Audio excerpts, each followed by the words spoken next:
बाँच्नु मात्रै पर्छ अनेक देखिन्छ। तपाईँहरू कसले देख्नुभयो त इन्डियामा चाहिँ नेपालको विरुद्ध बालन सरकारको विरुद्ध नाराबाजी भएको कसले देख्नुभयो त? देख्नु भएको छैन भने एकचोटि हेर्नुहोस् न्युज होइन, एकदमै हुन्छ नि मनै शान्त भयो मेरो चाहिँ। ल इन्डिया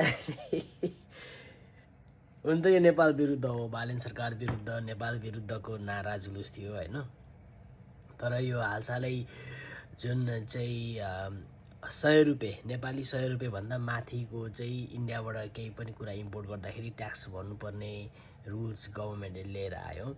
त्यस पछाडि चाहिँ नेपाली बजारमा चाहिँ नेपाली सामान मात्रै किनबेच हुन थाल्यो क्या। अनि त्यसले गर्दाखेरि इन्डियाको चाहिँ बजार सुक्यो। अनि इन्डियाको व्यापारीहरू त्यताको मान्छेहरू पोलिटिसियनहरू मिलेर चाहिँ एउटा नारा जुलुस गरेछ नेपालको अगेन्स्टमा, नेपाली गभर्मेन्टको अगेन्स्टमा होइन। मलाई चाहिँ लास्टै आनन्द लाग्यो क्या, एकदमै खुसी लाग्यो त्यो देखेर चाहिँ।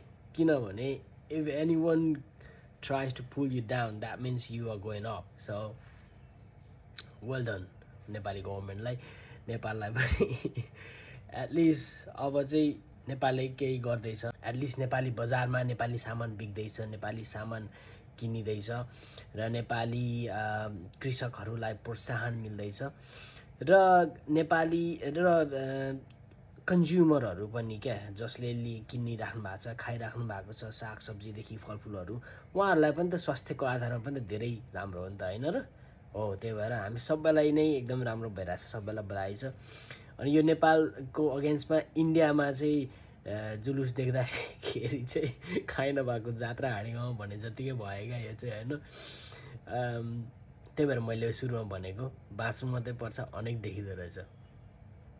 यो देखेर चाहिँ मलाई चाहिँ एकदमै खुसी लाग्यो, एकदमै किन भित्रैदेखि खुसी लागेर आयो।